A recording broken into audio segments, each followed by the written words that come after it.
నమస్తే welcome to 99 TV నేను Priyanka Russia Ukraine యుద్ధం 4వ సంవత్సరాన్ని దాటినా ఇంకా ముగిసే సూచనలు కనిపించడం లేదు. యుద్ధం ప్రారంభమైనప్పుడు కొద్ది రోజుల్లోనే ముగుస్తుందని ప్రపంచం భావించింది. కానీ ఇప్పుడు ఈ యుద్ధం ప్రపంచ రాజకీయాలు, ఆర్థిక వ్యవస్థ, ఇంధన మార్కెట్లు, ఆహార భద్రత, సైనిక వ్యూహాలను పూర్తిగా మార్చేసిన అతిపెద్ద అంతర్జాతీయ సంక్షోభంగా మారింది.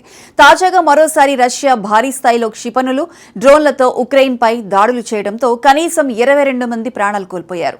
వందలాది మంది భయాందోళనకు గురయ్యారు. ముఖ్యంగా రాజధాని కీవ్పై జరిగిన ఈ దాడి ప్రపంచ దృష్టిని మరోసారి ఈ యుద్ధంపైకి తీసుకొచ్చింది. ఈ దాడి కేవలం ఒక సైనిక చర్య మాత్రమే కాదు, భవిష్యత్ యుద్ధాల స్వరూపం ఎలా మారబోతుందో చూపిస్తున్న ఒక కీలక పరిణామంగా కూడా విశ్లేషకులు భావిస్తున్నారు. సోమవారం తెల్లవారుజామున రష్యా ఒకేసారి భారీ సంఖ్యలో బాలిస్టిక్ మిసైళ్లు, క్రూయిజ్ మిసైళ్లు, ఆత్మాహుతి డ్రోన్లతో ఉక్రెయిన్పై దాడి ప్రారంభించింది. సాధారణంగా ఇటువంటి దాడుల్లో ముందుగా డ్రోన్లను పంపి ప్రత్యర్థి ఎయిర్ డిఫెన్స్ వ్యవస్థను బిజీ చేస్తారు. ఆ తర్వాత అత్యంత వేగంగా ప్రయాణించే బాలిస్టిక్ మిసైళ్లను ప్రయోగిస్తారు. ఈసారి కూడా అదే వ్యూహాన్ని రష్యా అమలు చేసినట్లు సైనిక విశ్లేషకులు చెబుతున్నారు. ముఖ్యంగా కీవ్ నగరాన్ని ప్రధాన లక్ష్యంగా చేసుకుని దాడులు జరగడంతో అనేక నివాస భవనాలు ధ్వంసమయ్యాయి. అధికారులు తెలిపిన వివరాల ప్రకారం కీవ్ నగరంలోనే 15 మంది మరణించగా 50కి పైగా మంది గాయపడ్డారు. కీవ్ పరిసర ప్రాంతాల్లో మరో 7 ప్రాణాలు కోల్పోయారు. శిథిలాల కింద ఇంకా పలువురు చిక్కుకొని ఉండవచ్చనే అనుమానంతో అత్యవసర సహాయక బృందాలు గంటల తరబడి సహాయక చర్యలు కొనసాగించాయి. ఈ దాడిలో అత్యంత ఆందోళన కలిగించిన అంశం ఏమిటంటే రష్యా ప్రయోగించిన బాలిస్టిక్ క్షిపణుల్లో ఒక్కదానిని కూడా పూర్తిగా అడ్డుకోలేకపోయినట్లు ఉక్రెయిన్ అధికారులు అంగీకరించడం. గతంలో అమెరికా అందించిన పేట్రియట్ ఎయిర్ డిఫెన్స్ వ్యవస్థలు అనేక రష్యన్ క్షిపణులను విజయవంతంగా అడ్డుకున్నాయి. అయితే ఇప్పుడు రష్యా ఒకేసారి భారీ సంఖ్యలో మిసైళ్లు ప్రయోగించడం, కొత్త తరహా వేగవంతమైన క్షిపణులను వినియోగించడం, ఉక్రెయిన్ వద్ద ఇంటర్సెప్టార్ మిసైళ్ల నిల్వలు తగ్గిపోవడం వంటి కారణాల వల్ల రక్షణ వ్యవస్థపై తీవ్ర ఒత్తిడి ఏర్పడింది. ఈ పరిణామం ఉక్రెయిన్ కు అత్యవసరంగా మరిన్ని పేట్రియట్ మిసైళ్లు, ఆధునిక వైమానిక రక్షణ వ్యవస్థలు అవసరమనే విషయాన్ని మరోసారి స్పష్టం చేసింది. ఈ దాడి ఎందుకు జరిగింది అనే ప్రశ్నకు కూడా స్పష్టమైన వ్యూహాత్మక కారణాలే కనిపిస్తున్నాయి. గత కొన్ని వారాలుగా ఉక్రెయిన్ తన స్వదేశీ లాంగ్ రేంజ్ డ్రోన్లతో రష్యా భూభాగంలోని చమురు నిల్వ కేంద్రాలు, ఆయుధ గిడ్డంగులు, ఇంధన సరఫరా కేంద్రాలు, రైల్వే మార్గాలపై వరుస దాడులు చేస్తోంది. ఈ దాడుల వల్ల రష్యా సైన్యానికి ఇంధన సరఫరాలో ఇబ్బందులు ఏర్పడినట్లు పలు అంతర్జాతీయ నివేదికలు పేర్కొన్నాయి. ముఖ్యంగా రష్యా సరిహద్దులకు చాలా దూరంలో ఉన్న ప్రాంతాల వరకు ఉక్రెయిన్ డ్రోన్లు చేరుకోవడం మాస్కోకు వ్యూహాత్మక సవాలుగా మారింది. దీనికి ప్రతీకారంగానే రష్యా మళ్లీ కీవ్ పై అత్యంత భారీ వైమానిక దాడులు ప్రారంభించిందని రష్యా రక్షణ శాఖ కూడా సంకేతాలిచ్చింది. ఇది కేవలం ప్రతీకార దాడి మాత్రమే కాదు, ఉక్రెయిన్ ప్రజల మనోధైర్యాన్ని దెబ్బతీయటం కూడా రష్యా లక్ష్యంగా పెట్టుకున్నట్లు విశ్లేషకులు భావిస్తున్నారు. ఎందుకంటే యుద్ధాల్లో సైనిక లక్ష్యాలపై దాడులతో పాటు మానసిక ఒత్తిడి సృష్టించడం కూడా ఒక వ్యూహం. రాజధాని నగరంపై వరుస దాడులు చేస్తే ప్రజల్లో భయం పెరుగుతుంది. విద్యుత్, నీరు, రవాణా, కమ్యూనికేషన్ వ్యవస్థలు దెబ్బతింటాయి.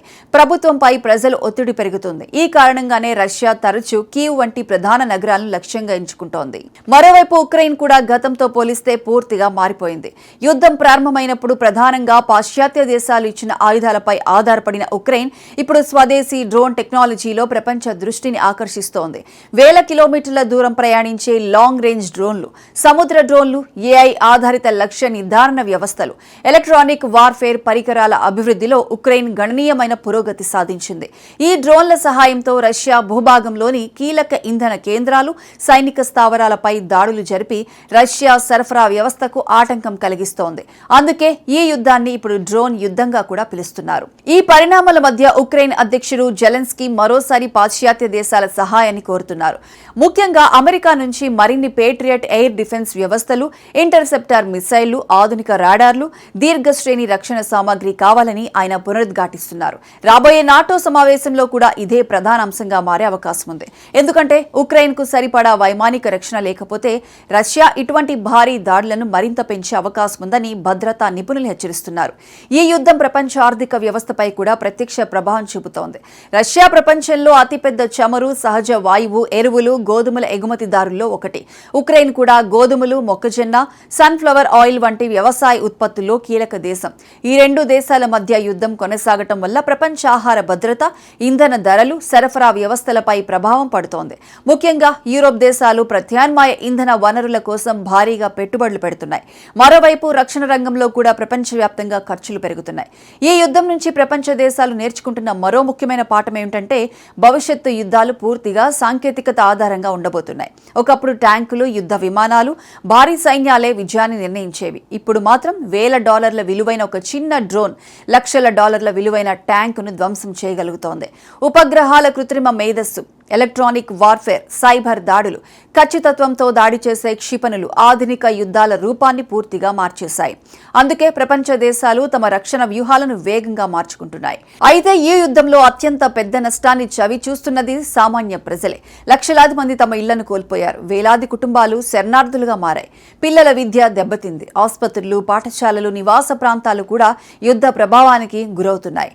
తాజా దాడుల్లో మరణించిన వారిలో సాధారణ పౌరులు కూడా ఉండటం మరోసారి ఈ యుద్ధం మానవీయ విషాదాన్ని గుర్తు చేస్తోంది. మొత్తం మీద తాజా రష్యా క్షిపణి, డ్రోన్ దాడులు ఉక్రెయిన్ యుద్ధం ఇంకా ముగిసే పరిస్థితి లేదని స్పష్టంగా తెలియజేస్తున్నాయి. ఒకవైపు రష్యా తన సైనిక దాడులను మరింత ఉధృతం చేస్తుంటే, మరోవైపు ఉక్రెయిన్ పాశ్చాత్య దేశాల మద్దతుతో ప్రతి ఘటన కొనసాగిస్తోంది. ఇలాంటి పరిస్థితుల్లో శాంతి చర్చలు ఎప్పుడు ప్రారంభమవుతాయి? ఏ యుద్ధం ఇంకెంతకాలం సాగుతుంది? ప్రపంచ శక్తులు ఎలాంటి పాత్ర పోషిస్తాయి అనే ప్రశ్నలకు ఇప్పటికే స్పష్టమైన సమాధానం లేదు. అయితే ఒక విషయం మాత్రం స్పష్టంగా కనిపిస్తోంది. ఈ యుద్ధం కేవలం 2 దేశాల మధ్య జరిగే పోరాటం కాదు. ఇది 21వ శతాబ్దపు భద్రతా వ్యూహాలు, సాంకేతిక యుద్ధాలు, అంతర్జాతీయ శక్తి సమీకరణాలను తిరిగి నిర్వచిస్తున్న చారిత్రాత్మక ఘర్షణగా చరిత్రలో నిలిచిపోనుంది.